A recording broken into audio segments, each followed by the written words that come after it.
Hey everyone, thank you for clicking on today's video. Today I have a simple what's for dinner video for you guys. I have 4 recipes I want to share. These were all so good, so let's just jump right into the video. For tonight for dinner, I'm going to be making shrimp, roasted potatoes, and corn on the cob. I'm going to have the recipe I'm basing this off down below. It's from my Magnolia Table Volume 2 cookbook. Originally this was going to be like a sheet pan dinner. You like lay out potatoes, and bake it. Then you add like cut up corn on the cob and shrimp and a bunch of seasonings, and it's just a 1-pan meal. So I'll have the actual recipe typed up down below as it is, but it's too warm to turn on the oven. It's like, I want to say almost 80 degrees outside. So I'm going to do this like the recipe, but in my own way. I'm going to be doing my potatoes in my air fryer, corn in the Instant Pot, and I'm just going to fry the shrimp on the stove. So let me grab some potatoes and we'll start with those. So let me just grab a bowl.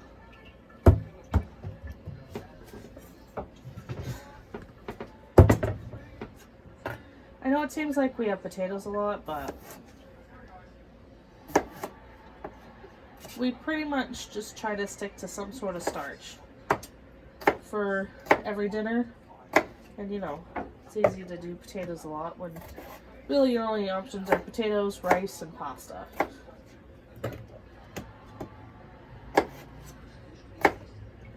So I'm cutting these into like yay big, inch and a half cubes, home fry size, I guess.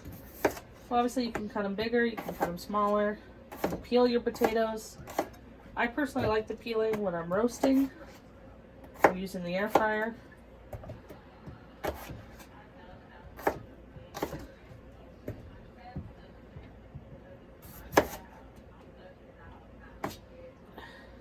In my bowl, I'm just going to add some olive oil. And then I'm going to try to figure out what I want to do for seasoning. What do you think for seasoning, baby? I don't care. Should I try Cajun? Sure. Okay, so I'm going to use this Kingsford Cajun style seasoning. I actually got this from Dollar Tree. Do a little spicy potatoes for our shrimp. And probably, ooh, got some in my throat. Some garlic salt. I pretty much put garlic salt on everything. Uh-oh, I think my salt's pushed all the way to the back. Want me to get it? Time for my tongs. I got a little bit of salt. Thing with potatoes, if you're roasting them, it's like one of those things, like once you feel like you have enough seasoning, you should add a little more.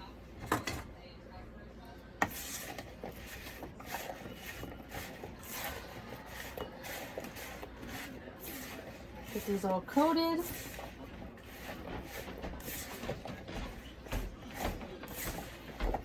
What you need, Becky? I already got it. You already got it? Yeah. Okay. No thanks to you. Just kidding. Love you. Mm-hmm. Look out for the UPS truck. You got it.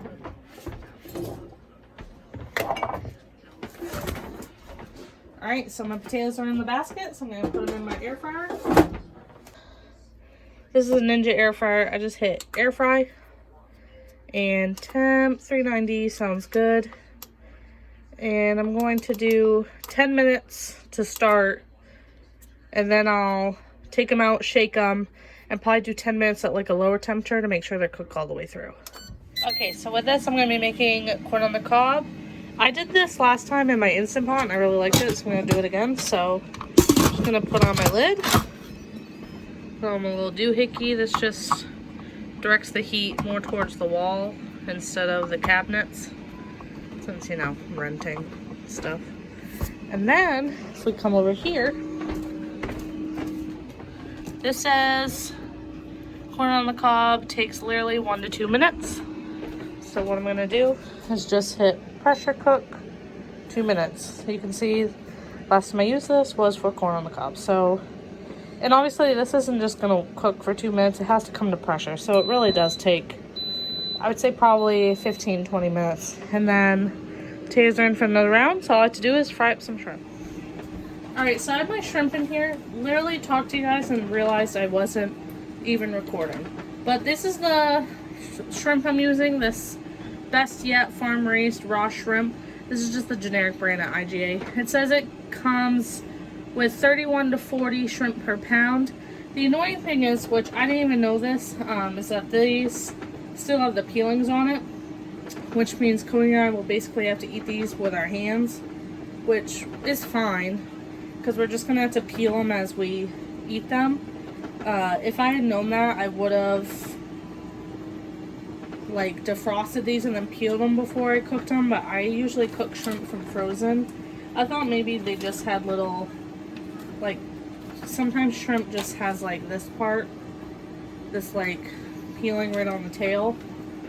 So that's fine, because you can cook shrimp with the peels on. In fact, Maine shrimp you actually do cook and eat with the peels on. You just peel them as you eat them. We haven't had a shrimp season in a long time. And on these, I just have this Old Bay Blackened Seasoning. This was the only Old Bay I could find for this recipe, but I thought the Blackened Seasoning would be good. And I also thought this would be good on like chicken and whatnot. What do you guys usually put this on? A restaurant I used to work at would make their home fries, and they would put Old Bay on them. I also just added a little bit of garlic salt, and then just like salt and pepper. And then when these get closer to done, then I will put some lemon juice on these, and I think it's gonna be really good. Alright, so this is what our plates look like. We have the shrimp, corn on the cob, and potatoes. That looks really good and really healthy, I think. So for tonight for dinner, I'm going to be making a ham pot pie, which might sound a little weird to some people, but I found it on Pinterest. I'm gonna be kind of making it up. But basically, I'll just put the recipe I saw on Pinterest, but I'm going to be just winging it. So, I have a pot here, and I'm going to be adding a good spoonful of bacon fat, as well as some butter. I would say that's about 2 to 3 tablespoons. I'll also add just a little bit of olive oil to not burn the butter, which it might not matter because this is more like margarine, I think. So now I'm just going to be adding just some all-purpose flour. You can use cornstarch, you can use whatever, just some sort of thickener. And I'm going to eyeball this, but basically you just want equal parts butter or fat and flour to make a roux. So I'm just going to add a little bit more.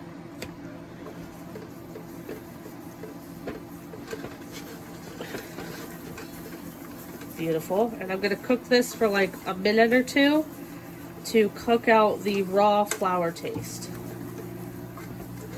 So to the pan, I'm going to slowly add 3/4 cup of milk. I might add more, but I'm going to start with 3/4 cup. I'm just going to start whisking that in. I do have some chicken broth in the microwave because it's frozen, and I'm going to be adding that, but I need to, you know, get it thawed out before I can add it to the pot. Okay, so I've added the chicken broth. It's still a bit frozen, as you can see, but that's okay because it will cook. So I'm just going to cook this together. This is just going to be kind of like a creamy gravy almost, I want to say. I'm going to add some cheese. So I have some cubed up pepper jack, about 1/3 of a block, maybe even just 1/4. Then I'm going to add 2 slices of American.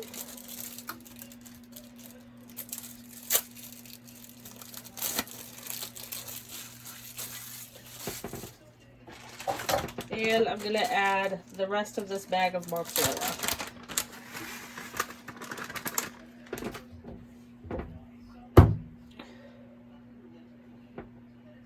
I'm also going to add quite a bit of pepper. I'm going to hold out on salt for right now, because between the bacon fat, the ham, the cheese, this is probably going to be plenty salty. And I'm going to add a little bit of crushed red pepper flakes because we don't have hot sauce. And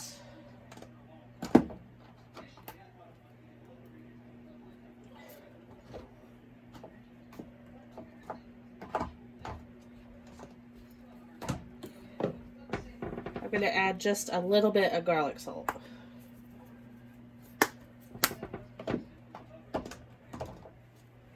Alright, and I'm just going to keep stirring this until the cheese is all melted.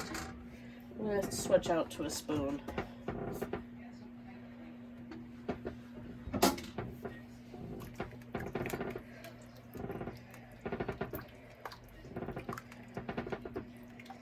Now that the cheese is pretty much melted, I'm going to go ahead and add my cubed up ham. This is just from Easter ham, but you could use maybe lunch meat that's about to expire, or sometimes they sell cubed up ham. Just whatever you have on hand. Then I have a can of sliced potatoes that I just drained. I personally like peas in my pot pie, so I'm going to add peas to mine. And I'll just add the rest of that. I'm just going to stir this up and heat everything through. So while all my ingredients are warming through, I'm just going to make up the biscuit part. I just have some Bisquick. And I'm trying to think of how much I really want to make. I think I'm going to start with 2 cups.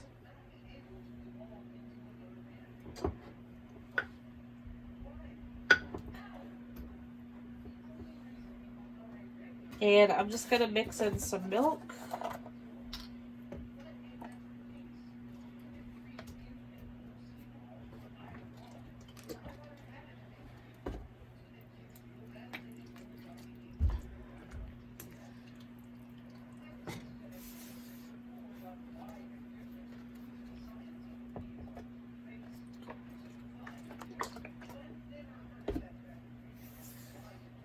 So in my little square baking dish, I'm just going to pour in the filling.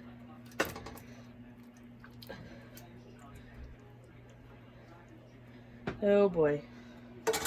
I might need a deeper casserole dish. Hold, please. So I ended up using a 9x13. But that's okay. So now I'm just going to scoop out the biscuit topping. And where this is a bigger pan, I might have to make more topping, but that is a-okay.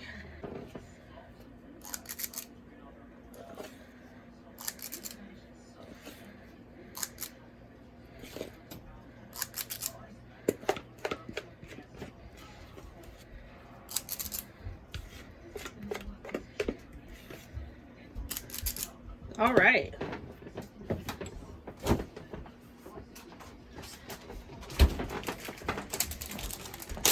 I'm just going to add a little bit of cheese on top. This is just mozzarella. That's just the shredded cheese I have on hand.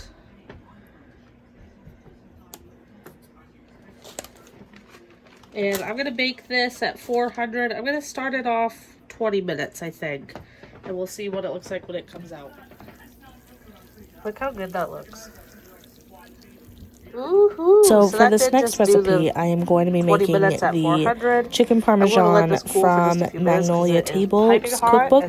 So I'm just starting out by beating some eggs, and I'm adding a teaspoon of garlic salt as per the recipe. I'm going to have this either typed up down below, or I'm going to try to find a link somewhere and have it down below. But then I am using saltines. The original recipe calls for Ritz, but I didn't have any on hand, so I'm using saltines. Next time I would definitely use Ritz, just because these didn't crush up as finely as I wanted, even using my little food chopper. So I definitely recommend using like Ritz or any type of buttery cracker that's going to like crush up finely. I also probably, like, I had breadcrumbs on hand. I probably should have just used those instead. Then you add some Parmesan cheese to that. And again, if I were to do this again, I would probably use like finely grated Parmesan instead of the shredded. I don't know why I thought the shredded would work well. I think it was too coarse for my liking. Then I'm just taking the chicken and I'm putting in the egg wash, and then I'm putting it in the cracker crumbs, and then I just put it right into the hot pan. I had the pan heating up while I was breading it, and you're supposed to cook this, I can't remember, but I think it's like 8 minutes on one side, and then you do like 4 minutes on the other, and then you're going to put it on a pan and bake it until it is cooked through.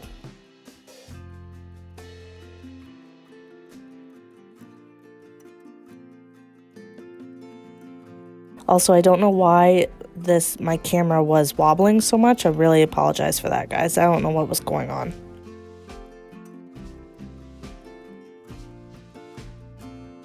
Alright, so these bake for, I think I did about 15 minutes.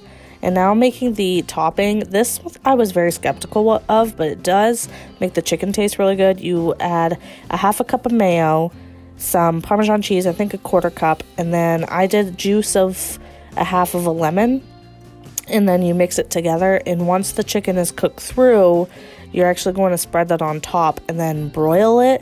I actually don't have a broiler setting for my oven, so I just did like 500 for like, I don't even, 5-10 minutes. And as you can see, I took the temperature of my chicken. Chicken is cooked when it is 165, so as you can see, it was like 180, which is fine. It was still good and it wasn't dry. And I'm just going to drain out my linguine that I had made to go with this. And I'm just using a can of Hunt's tomato sauce.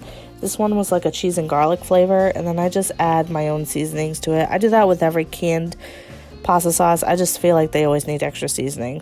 And then I just add my linguine, and then this actually ended up being a pretty simple dinner. That's what our plates looked like, and I just served it with some Texas toast. This was actually so good. Cody really liked it, and I would definitely make this for us again.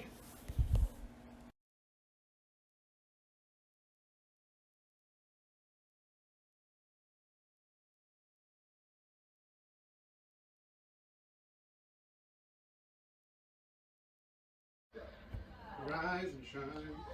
Alright, so for dinner tonight, I have these boneless pork spare ribs that I marinated in this Korean barbecue marinated sauce. I got this from Target.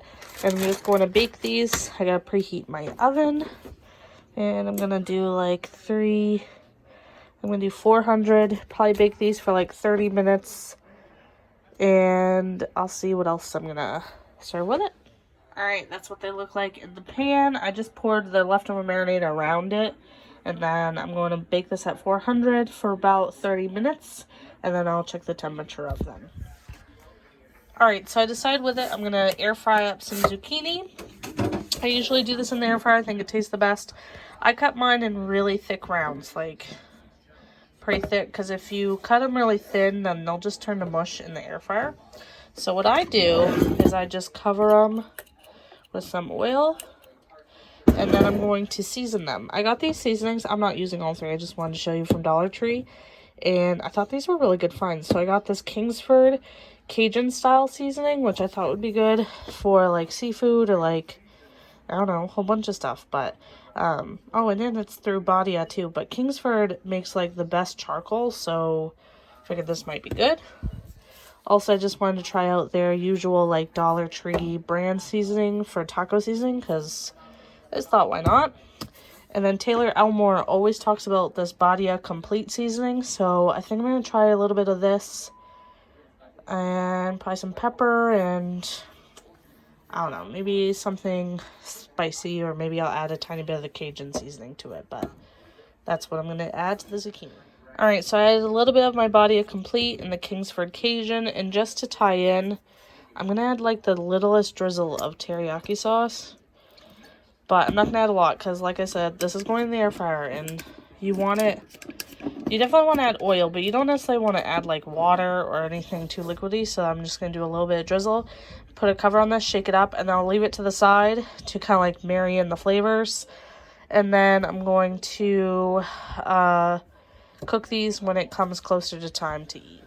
Alright, so this is how our plates look. We have the ribs, the zucchini, and this is one of those Uncle Ben's like microwave for 90-second rices. It's a teriyaki rice. And this is our dinner. It looks really good. Thank you guys so much for watching this. I hope you really enjoyed this. Hope it gave you some dinner inspiration. I will have any recipe that I use linked down below, or I will have it typed up down below. If you guys like this video and you want to see more What's for Dinner videos on my channel, please don't forget to give this a thumbs up. Please subscribe if you haven't already. You can just go ahead and click that little red thing, and I will see you guys in my next video. Bye, guys.